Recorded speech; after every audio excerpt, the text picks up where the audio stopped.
اور پھر لبیک یا رسول اللہ کی ندائیں بلند ہوئیں تو نہیں معلوم کہ لبیک یا رسول اللہ جب کہا گیا تو مراد رسول اللہ صلی اللہ علیہ وآلہ وسلم ہے یا ان کے دلوں میں ابو سفیان خبیث پلید بیٹھا ہے؟ صحابی رسول نبی کریم صلی اللہ علیہ وآلہ وسلم کے سسر حضرت ابو سفیان رضی اللہ تعالیٰ عنہ کی شان اقدس میں گستاخی اور توہین کرتے ہوئے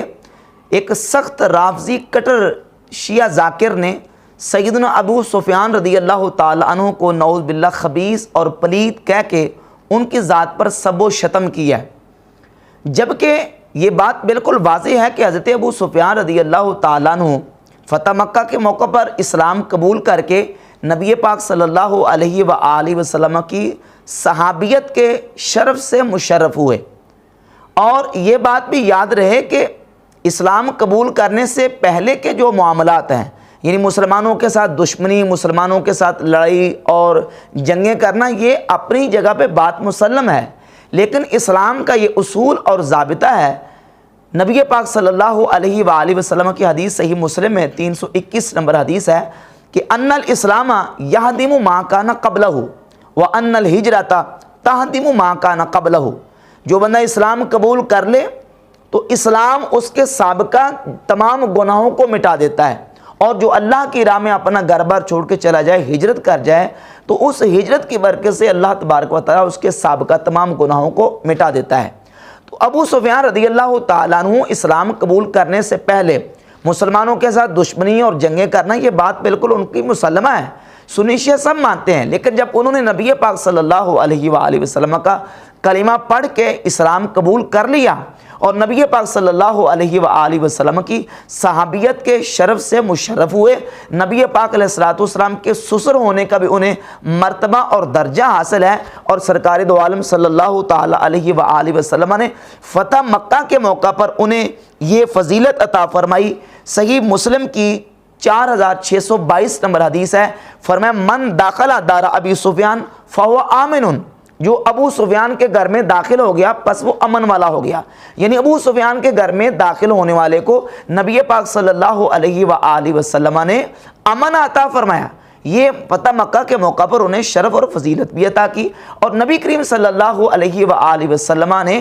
حضرت ابو سفیان رضی اللہ تعالیٰ عنہ کی بیٹی حضرت ام حبیبہ رضی اللہ تعالی عنہ کے ساتھ نکاح کر کے حضرت ابو سفیان کو اپنے سسر ہونے کا شرف بھی عطا کیا۔ تو حضور علیہ الصلوۃ والسلام کے صحابی بھی ہیں، نبی کریم علیہ الصلوۃ والسلام کے سسر بھی ہیں، اور پھر اللہ تبارک و تعالیٰ نے وہ جو نفرتیں تھیں ان کو محبت میں اور مودت میں بدل دیا۔ سورۃ الممتحنہ کی آیت نمبر 7 میں ارشاد باری تعالیٰ ہے عسى الله ان يجعل بينكم وبين الذين عاديتم منهم مودة، قریب ہے کہ اللہ تمہارے درمیان اور ان لوگوں کے درمیان جن کی تمہارے ساتھ دشمنی تھی، بین الذین عادیتم، فرمایا کہ جن کے تم دشمن تھے، تمہاری آپس میں دشمنی تھی، قریب ہے کہ اللہ ان کے درمیان اور تمہارے درمیان مودت پیدا کر دے، یعنی کل وہ تمہارے دشمن تھے اور اللہ رب العزت بعد میں ان کو تمہارا دوست بنا دے۔ اور یہ ہوا کہ نبی پاک صلی اللہ تعالیٰ علیہ وآلہ وسلم اور مسلمانوں کے ساتھ جن کی پہلے دشمنی تھی، جب انہوں نے اسلام قبول کر لیا تو نبی پاک صلی اللہ تعالیٰ علیہ وآلہ وسلم اور تمام مسلمانوں کی ان کے ساتھ بعد میں محبت اور دوستی ہوگی۔ اس آیت کی تفسیر میں شیعہ مفسرین میں سے بڑے بڑے چوٹی کے مفسرین میں سے یہ علی بن ابراہیم القمی کی کتاب ہے تفسیر قمی، اسی آیت کی تفسیر میں علی بن ابراہیم قمی لکھتے ہیں کہ فلما اسلم اہل مکہ تھا، جب اہل مکہ اسلام قبول کر گئے، خالتہم اصحاب رسول اللہ صلی اللہ علیہ وآلہ وسلم، تو نبی کریم علیہ الصلوۃ والسلام کے صحابہ اکرام پھر آپس میں ان کے ساتھ مل جل گئے، وناکحوہم وتزوج رسول اللہ صلی اللہ علیہ وسلم ام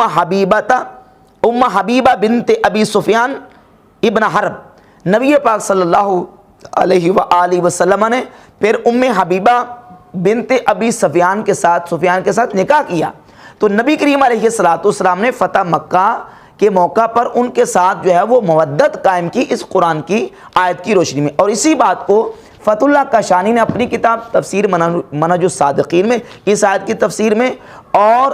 یہ ہاشم بحرانی کی کتاب ہے تفسیر البرہان، اس میں بھی، اور یہ شیعہ عالم فیض کاشانی کی کتاب تفسیر صافی، اس میں بھی سورۃ الممتحنہ کی آیت نمبر 7 کی تفسیر میں یہی واقعہ منقول ہے کہ فتح مکہ کے موقع پر یہ آیت نازل ہوئی اور نبی پاک صلی اللہ علیہ وآلہ وسلم اور مسلمانوں کی ان لوگوں کے ساتھ جو پہلے کافر تھے بعد میں مسلمان ہوئے، اللہ رب العزت نے ان کے درمیان آپس میں مودت پیدا فرما دی، اور حضرت ابو سفیان رضی اللہ تعالیٰ عنہ فتح مکہ کے موقع پر اسلام قبول کر گئے۔ سیدنا عبداللہ ابن عمر رضی اللہ تعالیٰ عنہ فرماتے ہیں، جامع ترمذی کی حدیث نمبر 3004 ہے کہ آپ فرماتے ہیں کہ ابو سفیان یہ فتح مکہ کے موقع پر اسلام لائے، فتح اللہ علیہم، اللہ نے ان کو توبہ کی توفیق دی، فاسلموا، پس یہ مسلمان ہوئے، فحسن اسلامہم، اور ان کا اسلام بہتر تھا، یعنی پکے مسلمان ہو گئے۔ اللہ رب العزت نے انہیں اسلام کی توفیق اور اللہ رب العزت نے انہیں اسلام کی طرف جو ہے وہ توفیق عطا فرمائی۔ اور پھر جب مسلمان ہو گئے، نبی پاک صلی اللہ علیہ وآلہ وسلم کی معیت میں جب طائف پہنچے تو طائف جا کے ان کی آنکھ میں کوئی تیر لگا تو آنکھ جو ہے وہ زخمی ہوگی، آنکھ نکل گئی۔ نبی پاک صلی اللہ علیہ وآلہ وسلم کی بارگاہ اقدس میں آئے تو سرکار دو عالم صلی اللہ علیہ وآلہ وسلم نے ان سے ارشاد فرمایا۔ امام ابن حجر عسقلانی نے الاصابہ فی تمییز صحابہ کی جلد نمبر 2 صفحہ نمبر 890 پہ بیان کیا، نبی پاک علیہ الصلوۃ والسلام نے فرمایا ان شئت دعوت، اے ابو سفیان اگر آپ چاہیں تو میں تمہارے لیے دعا کر دوں، فردت علیک، اور پس تمہاری آنکھ واپس لوٹا دی جائے، وَإِن شِئْتَ فَالْجَنَّةُ، اگر آپ چاہیں تو آپ کے لیے جنت ہے، قال الجنہ، تو حضرت ابو سفیان رضی اللہ تعالیٰ نے عرض کی یا رسول اللہ مجھے تو جنت چاہیے، تو نبی پاک صلی اللہ علیہ وآلہ وسلم نے ان کو جنت عطا فرمائی۔ فتح مکہ کے بعد جب اسلام قبول کیا، ان کا اسلام بھی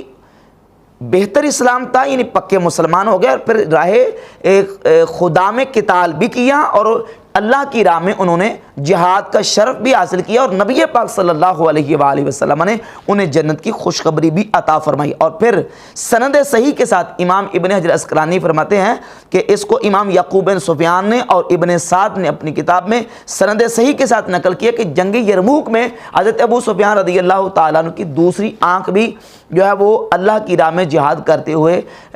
جو نا وہ زخمی ہوئی اور دوسری آنکھ بھی نکل گئی، یعنی میدان جہاد میں انہیں یہ تکالیف بھی اٹھانی پڑی۔ اور پھر نبی پاک صلی اللہ تعالیٰ علیہ وآلہ وسلم نے جب فتح مکہ کے موقع پر منات بت توڑنے کے لیے حضرت ابو سفیان رضی اللہ تعالیٰ عنہ کو بھیجا تو حضرت ابو سفیان رضی اللہ تعالیٰ عنہ نے اپنے ہاتھوں سے منات بت کو بھی توڑا، تو یہ بھی ان کے پکے مومن اور مسلمان ہونے کی بالکل واضح دلیل ہے۔ اور یہ لوگ آج تک اس بات کو ثابت کر کے لوگوں کے سامنے یہ کہنا چاہتے ہیں کہ گویا جو ہے نا وہ بنو امیہ کی اور بنو ہاشم کی جو دشمنیاں پہلے تھی وہ قائم رہیں، حالانکہ نبی پاک صلی اللہ علیہ وآلہ وسلم کی جو بعثت ہوئی ہے، نبی پاک علیہ الصلوۃ والسلام کی بعثت کا مقصد کیا تھا؟ نفرتیں مٹانا، قدورتیں مٹانا اور آپس میں دشمنی مٹانا۔ یہی وجہ کہ نبی پاک صلی اللہ علیہ وآلہ وسلم جب تشریف لے کے آئے، حضور کی بعثت ہوئی تو حضور نے وہ دشمنیاں، نفرتیں، عداوتیں مٹا کے آپس میں ان کو مودت اور اخوت کے بندھن میں باندھ دیا۔ قرآن مجید فرقان حمید کی سورہ آل عمران کی آیت نمبر 103 میں اللہ تبارک و تعالیٰ فرماتا ہے وَاذْكُرُوا نِعْمَتَ اللَّهِ عَلَيْكُمْ، اور یاد کرو جو اللہ نے تم پر نعمت نازل فرمائی ہے، اِذْ كُنْتُمْ أَعْدَاءً، جب تم آپس میں دشمن تھے، فَأَلَّفَ بَيْنَ قُلُوبِكُمْ فَأَصْبَحْتُمْ بِنِعْمَتِهِ إِخْوَانًا، پس اللہ نے تمہارے دلوں کو جوڑ دیا، پس تم اس کی نعمت سے آپس میں بائی بائی بن گئے۔ جو آپس میں پہلے دشمن تھے، نبی پاک صلی اللہ علیہ وآلہ وسلم کی تبلیغ سے مسلمان ہوئے، جب کلمہ پڑھ کے مسلمان ہوئے، شرف صحابیت سے مشرف ہوئے، تو اللہ تبارک و تعالیٰ نے ان کے دلوں کو جوڑ کے آپس میں ان کو